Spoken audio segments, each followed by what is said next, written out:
नमस्कार फरीदाबाद। लगता है चुनाव आने वाला है। आज माननीय मुख्यमंत्री ने वीडियो कॉन्फ्रेंसिंग के जरिए जो फरीदाबाद की 59 कॉलोनियों को रेगुलराइज किया है, उन्हें नियमित किया है, अवैध कॉलोनियों को नियमित किया है। उसके बाद एक पूरी वीडियो कॉन्फ्रेंसिंग हुई और तमाम लाभार्थियों के साथ माननीय मुख्यमंत्री ने बातचीत की। हमारे साथ हैं सेव फरीदाबाद के पारस भारद्वाज, रिंकू सिलानी हमारे साथ हैं, अमित जी हमारे साथ हैं, मुकेश जी हमारे साथ हैं। और आज यहाँ गोल्फ क्लब में एक बड़ी प्रेस कॉन्फ्रेंस हुई है, मीडिया के माध्यम से कुछ बात रखी है। सेव फरीदाबाद एक नागरिक संगठन है। पारस जी, क्या मामला है जो आज रखा गया यहाँ? देखिए, हम लोग लगातार पिछले 4 महीने से हर कॉलोनी के अंदर जाकर लोगों से बातचीत कर रहे हैं। हम उनकी समस्याओं को सुनने का काम कर रहे हैं। हम उनका एक सॉर्ट ऑफ सर्वे आप लगा लीजिए कि भाई समस्या है क्या, क्योंकि समस्या के बारे में चिल्लाते तो सभी लोग हैं लेकिन समाधान के ऊपर कोई बात नहीं करता। तो ये हमने एक समाधान जनता के साथ मिलकर, जनता से बातचीत करके एक समाधान हमने निकाला, जिसमें समस्या क्या है शहर के अंदर कि अब शहर की जनसंख्या हो गई बहुत ज़्यादा, और जो आप समझ लीजिए जो बॉडीज डेवलप करी, जो एडमिनिस्ट्रेटिव बॉडीज डेवलप करी, उसमें मुख्य रूप से तो नगर निगम है।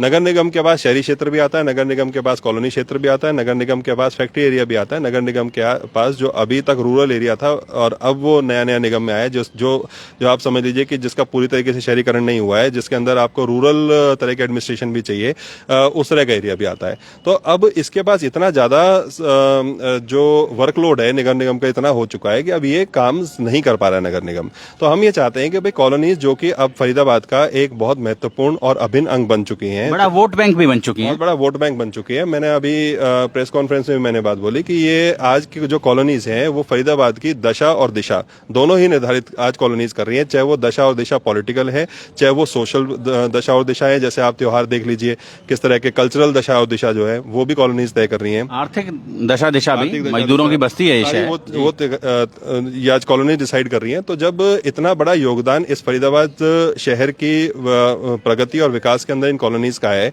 तो इन कॉलोनीज में रहने वाले जो लोग हैं उनको मूलभूत सुविधाओं से वंचित क्यों रहना पड़ रहा है, उनको इससे महरूम क्यों रहना पड़ रहा है, हमारा प्रश्न ये है। तो हमने इसका समाधान जो लोगों से बातचीत करके हमारे सामने आया है कि भाई एक अलग से कोई ऐसी बॉडी गठित होनी चाहिए जिस बॉडी की जवाबदेही तय करी जाए। आज जवाबदेही नहीं है, आज कोई भी अकाउंटेबिलिटी नहीं है। आज शहर का कोई व्यक्ति जाता है तो उसको 4 जगह घुमा दिया जाता है। कभी उसको बोल दिया जाता है जी ये तो स्मार्ट सिटी का काम है, हमारा नहीं है, नगर निगम का काम नहीं है। कभी बोल देते हैं जी एफएमडीए काम है, एफएमडीए कहते हैं जी नगर निगम देखेगी, या सड़क जी इस किलोमीटर से इस किलोमीटर तक तो एफएमडीए के पास है, उसके बाद फिर आगे जो है ये स्मार्ट सिटी के पास है, उसका HSVP के पास भी है, HSVP के पास भी है।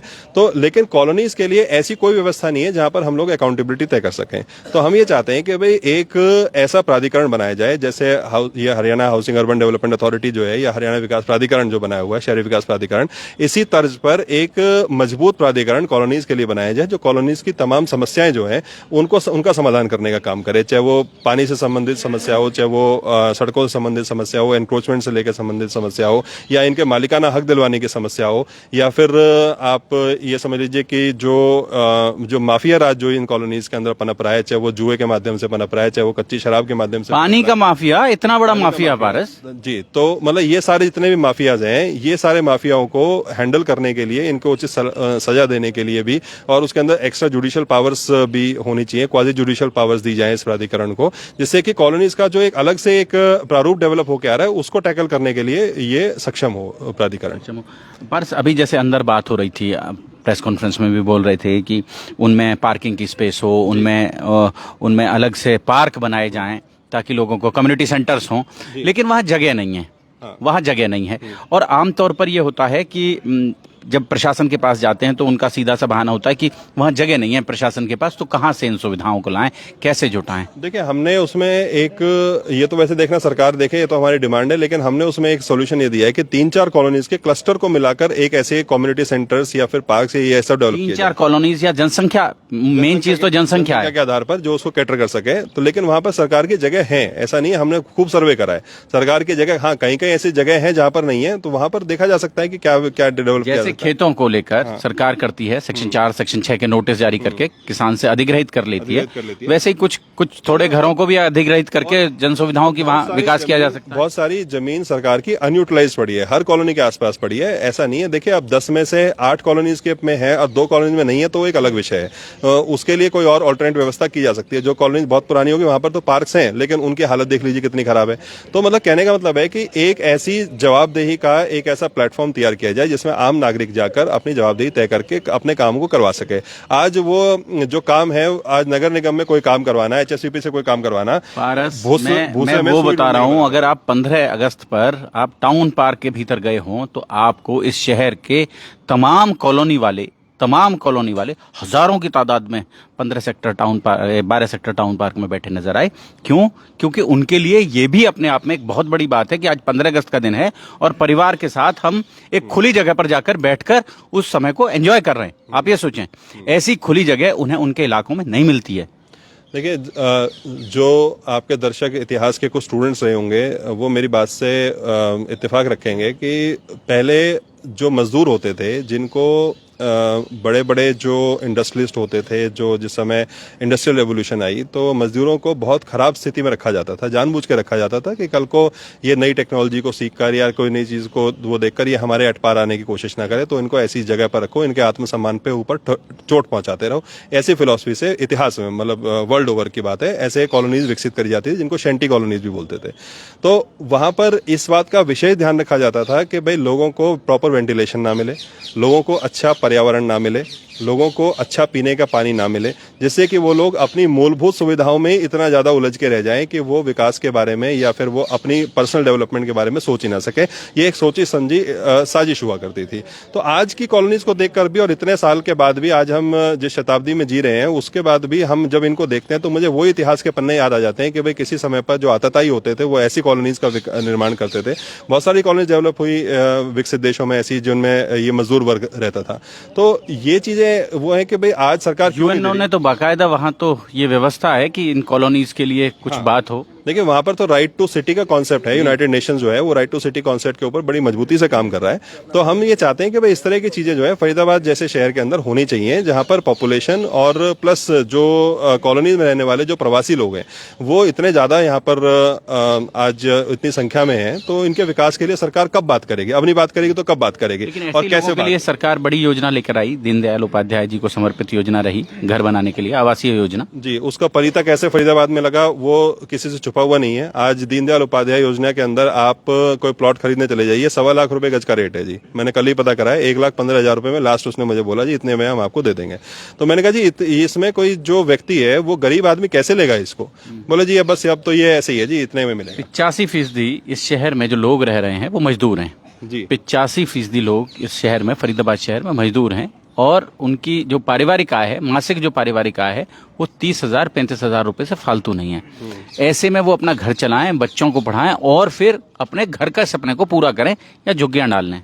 देखिए, वही तो बात ये है ना जी, जैसे सरकार ने अभी जो जिन कॉलोनीज को सरकार अवैध बोलती है, मैं वैध अवैध के कॉन्सेप्ट को नहीं जानता। मैं इसलिए नहीं जानता क्योंकि जब ये मकान बन रहे थे तब सरकार कहां पर थी। इसका मतलब वो कहीं ना कहीं कोई एक्टिविटी वैध हो रही होगी, तभी तो सरकार ने उसको अलाउ किया। फर्ज कीजिए, क्रूड एग्जांपल से बताता हूं, आज कोई व्यक्ति सड़क पे खड़ा होकर शराब पीना शुरू कर दे तो ये अवैध कार्य है। तो सरकार कोई ना कोई, या तो पुलिस प्रशासन आएगा या कोई ना कोई और प्रशासन आकर उसको रोकेगा, उसको अरेस्ट करेगा, उसको ऊपर धाराएं जो लगेंगी उसके ऊपर मुकदमा दर्ज कर देगा।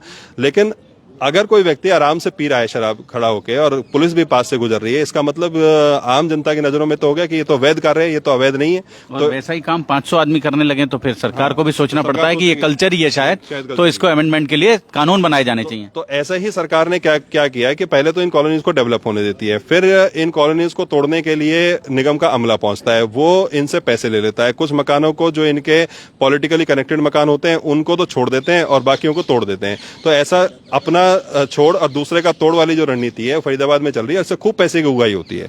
तो बात यह है कि भाई जो इनके मालिकाना हक है वो दिलवाए जाएं। जो अब आप इनकी एग्जिस्टेंस को या तो स्वीकार दो या नकार दो, ठीक है, बीच का रास्ता नहीं। अभी ये क्या कर रहे हैं, बीच का रास्ते पे चल रहे हैं। ये कभी तो कह देते हैं कि भाई ये कॉलोनी हम आपको इसलिए विकास नहीं दे पा रहे क्योंकि अवैध कॉलोनी है। भाई अवैध क्या है? तुमने बनने दी, इसका मतलब अवैध थी। ठीक है, या तो तुम तभी तोड़ते, तभी मना करते। तुम्हारे भाई सीआईडी भी है, तुम्हारे पास सारा पुलिस प्रशासन भी है, तुम्हारे पास लोग भी बता रहे हैं यहाँ पर ये चीज बन रही है, खरीद फरोख्त हो रही है। अब आपने बंद कर दिया, आपने रजिस्ट्रियां बंद कर दी। लोग वहां से गाजियाबाद से करवा के ले आते हैं, शिमला से करवा के लेके आ रहे हैं, जीपीएस करवा के लेके आ रहे हैं, उसके बेसिस पर खरीद फरोख्त हो रही है। स्टैंप ड्यूटी तो सरकार ले रही है ना, टैक्स तो सरकार ले रही है ना। जो इन अवैध कॉलोनीज में आज तो चलो ठीक है, इन्होंने रजिस्ट्री बंद कर दी, लेकिन जब रजिस्ट्री हो रही थी, जिन कॉलोनीज के अंदर रजिस्ट्री हो रही थी, आज बहुत सारी कॉलोनीज तो अवैध है लेकिन रजिस्ट्री है, तो रजिस्ट्री की स्टैंप ड्यूटी कहां गई? स्टैंप ड्यूटी तो सरकार ने ली है ना, तो सरकार को नहीं पता। सरकार ने प्रॉपर्टी आईडी बनाई, अवैध जो कॉलोनी है जिनको आज वैध कर रहे हैं उनकी प्रॉपर्टी आईडी सरकार 2 महीने पहले से बना चुकी है। तो प्रॉपर्टी आईडी इसका मतलब सरकार मान रही है ना कि यहाँ पर ये मकान एग्जिस्ट कर रहा है, फिर अवैध कैसे हो गया वो? ठीक है, तो सरकार ने अपनी जो हाउस टैक्स के नोटिस हैं वो तो चिपकाई दिए ना, प्रॉपर्टी टैक्स के नाम पे नोटिस तो चिपकाई दिए ना। तो जब सरकार उनसे टैक्स कलेक्ट करने में पीछे नहीं हट रही है तो फिर इनको अवैध कैसे घोषित कर रही है? अवैध कैसे घोषित कर रही है? हमारे साथ रिंकू सिलानी जी हैं। रिंकू जी खुद एक ऐसी कॉलोनी में रहते हैं। पास हो गई कॉलोनी आपकी? तो पास तो बहुत साल पहले होगी, पर काम तो आज तक नहीं हुआ। काम तो काफी सारे लटके हुए हैं। तो आज लाइट की समस्या है, पानी की समस्या है, गलियों ये में। जो कॉलोनियों को पास कराना होता है, ये क्या गाजर की तरह होता है कि पब्लिक उसके पीछे पीछे चलती रहेगी? पब्लिक की अब थोड़ा मिला है और थोड़ा मिलेगा, आज कॉलोनी पास हो गई है, कल सीवर लाइन डलेगी, फिर परसों बिजली का खंबा आ जाएगा, इस तरह से? बिल्कुल सही बात आपने कही। कॉलोनी में जो लोग रहते हैं उन्हें ये गाजर की तरफ पीछे पीछे ही चलाते हैं। अभी आप देखिए कि गलियों के अंदर इतना नहर पार का इतना बुरा हाल है कि 12-12, 20-20 साल के अंदर भी 20 साल पुरानी कॉलोनियां हैं, बिजली के खंभे ही नहीं है। और गए थे उस दिन? हाँ, वहाँ तो पूरी लड़ाई हो रही थी, बीजेपी और हाथ का पंजा, कमल का फूल और झाड़ू सब निकल आए थे। बिल्कुल बिल्कुल बिल्कुल। आज भी उस जो आपने वो कवर किया था उसे भी मेरे ख्याल से 15 दिन हो गए होंगे, 15 से 20 दिन का टाइम हो गया होगा। जो वहाँ पे जयकारे लगा रहे थे उनसे अभी तक वहाँ पे बिजली के पोल का एक गड्ढा नहीं खुदा। वो उस टाइम अपने नेताओं के जयकारे लगा रहे। अरे जयकारे किस लिए लगा रहे हो? अगर आपको काम करा दिया जाए तो जयकारे लगाने की जरूरत ही ना पड़े। तो ये तो लोगों की समस्या है और लोगों की मानसिकता ऐसी हो गई है कि सिर्फ उन्हें गुमराह कर दिया जाता है। उन्हें जो उनके बीच में लोग रहते हैं ना, जो नेताओं के लोग रहते हैं, कहीं ना कहीं उन लोगों के जो लोग हैं, कॉलोनी वासी है, उन्हें गुमराह कर देते हैं कि नहीं भाई ये इस वजह से नहीं हुआ, अभी इस वजह से नहीं हुआ। तो उन्हें बार बार वो गुमराह करते रहते हैं। किसी भी गली के अंदर आप जाओगे, आज सीवर की इतनी बड़ी समस्या है कि लोगों जो पूरा गंद है वो गली के अंदर बह रहा है। रिपेयर के लिए गलियां ठीक नहीं है। तो ये तो कहीं ना कहीं सरकार और नगर निगम दोनों ही अनदेखी कर रहे हैं। जी, अमित जी हमारे साथ हैं, उनसे बात करेंगे। जी अमित जी। भाई साहब, जो कॉलोनी का जो हम प्राधिकरण की जो आज यहाँ पे मांग करने के लिए आए हैं, मैं मानता हूँ कि वो मांग ऐसी है कि शायद सरकार को ये काम बहुत पहले कर देना चाहिए था। उसका खुद एक लेना चाहिए था, स्टेप लेना चाहिए था आगे बढ़ के। और चलो ठीक है, देर आए दुरुस्त आए वाली बात है। पहले नहीं कर पाए, अब कर दो। कॉलोनियों के अंदर ये वो गाय है, नेताओं ने वो गाय पकड़ रखी है, दुधारू गाय है कि दूध निकालो, डंडा मारो, छोड़ दो सड़क पे। फिर शाम को फिर आएगी, फिर दूध निकाल लेना। बिल्कुल। एक सड़क बनती है, अभी सड़क बन के मतलब उस पे लोग चल भी नहीं पा रहे हैं। इतने में उन्हें याद आता है कि सीवर लाइन रह गई, वो दोबारा उसे तोड़ दें। जब सीवर लाइन डल जाता है फिर रोड डलती है, थोड़े दिन बाद, मतलब 1-2 साल वो पड़ी रहती है वैसे ही। जब उसके बाद दोबारा उसके बाद खरंजा पड़ता है। अब की बार जब खरंजा पड़ता है तो उन्हें याद आती है, अरे पानी की लाइन रह गई इसके अंदर। तो ये गाय डेली दूध देती है और जयकारे लगाती रहती है, इसकी कोई सुनवाई नहीं होती। खाना पीना तो भूल जाओ उसे देने के लिए। आज पानी की लाइन दे दी है आपको, बिल्कुल। फिर 3 साल बाद आपको सीवर की लाइन दे देंगे, बिल्कुल जी। फिर आपको सड़क मिल जाएगी, फिर बिजली का खंबा लग जाएगा, फिर पानी की लाइन जो है वो खराब हो जाएगी। और वो मैं अपने क्षेत्र की बताऊं, 82 करोड़ रुपए आया था पानी के लिए अटल अमृत योजना के तहत। वो लाइन अभी पड़ी है, अभी चालू भी नहीं हुई है। मतलब इस बात को करीब 3 साल हो गए। वो लाइन चालू नहीं हुई है और 5 साल का मेंटेनेंस होता है, आप जानते ही हैं। 5 साल, 2 साल और बचे हैं, 2 साल के बाद मेंटेनेंस खत्म हो जाएगा। अभी उसके वाल ही नहीं लगे ढंग से, तो बोलेंगे जी मेंटेनेंस तो हमारी खत्म हो गई, अब दोबारा से टेंडर इशू होगा। मेरी जेई साहब से बात हुई, उन्होंने कहा कि जो ये मोटर लगी है ना इसके अंदर बूस्टर वाली, वो कम कैपेसिटी की लगी है, इसे दोबारा हम रीटेंडर कर रहे हैं। इतनी बड़ी कॉलोनी है, 10,000 मकान है, 20,000 मकान है, आपको पता नहीं था कि भाई कितने HP की मोटर चाहिए इसके अंदर पानी की सप्लाई देने के लिए? ना ना ना ना ना, वो इसलिए नहीं देना चाहते क्योंकि अगर इन्हें दे दिया, अगर ये चीज दे दी ना ने, तो ये फिर कुछ और डिमांड करेंगे, अपने व्यक्तिगत विकास के बारे में सोचेंगे। वो कहेंगे कि भाई यहाँ पे पार्क होना चाहिए, कम्युनिटी सेंटर होना चाहिए। जैसे अभी आप पूछ रहे थे पारा जी से, उन्होंने बहुत अच्छे बताया। लेकिन मैं आपको बता दूं, हमारे यहाँ क्या सरकारी लैंड खाली पड़ी थी ना, जो वो पूरी की पूरी लैंड माफिया ने वो एनक्रोच करके पूरा का पूरा उसके अंदर जो ना डेवलप कर दिया, अपनी दुकानें बना ली, अपनी उसके अंदर जो ना शॉपिंग कॉम्प्लेक्स बना लिए, सरकारी चीज, सरकारी जगह हो। और वो ऐसा नहीं कि 50 गज 100 गज 200 गज हो, वो कहीं 1700 गज है, कहीं वो 2000 गज है, कहीं वो 2500 गज है। इतनी बड़ी लैंड उन्होंने पूरी पूरी कैप्चर करी, कुछ एसएचओ के पास, कुछ और अधिकारियों के पास, वहां से सब मिली भगत करी, सब अपना अपना बंदर बांट कर रहे हैं, ठीक है। और उसके बाद बोलते नहीं सरकार के पास जमीन नहीं है। ऐसी कोई कॉलोनी नहीं है, जहां तक मैं जानता हूं, मैं इस फरीदाबाद के अंदर रहते रहते 31 साल हो गए, मेरा पूरा बचपन यहीं पे बीता है, तो ऐसी कोई कॉलोनी नहीं है जिसके बाहर या साइड में कहीं ना कहीं 2000-5000 गज का खेत ही तो थे, बिल्कुल। खेतों के साथ में कहीं गौचारण की जमीन पड़ी होगी, कहीं कहीं वो सरकारी पंचायत की जमीन होगी, उस समय में पंचायत की जमीन होगी, जो अब नगर निगम के पास है और हुड्डा के पास है। जी, आप भी कुछ बोलेंगे? हाँ जी, मैं कह रहा हूँ कि अगर ये प्राधिकरण बन गई है तो इससे नहर पार के बनी नहीं है अभी मांग रहे हैं। मैंने कह रहा कि अगर बन जाए सरकार की तरफ से तो इससे है कि नहर पार की जी कच्ची कॉलोनियां जितने भी हैं वो डेवलप हो सकते हैं। अभी कॉलोनी तो बस गई, सरकार के नज़रों में बस गए, और रजिस्ट्री चाहे जीपीओ करवा लिया, सरकार के नज़र में आ गई हमारी ज़मीन।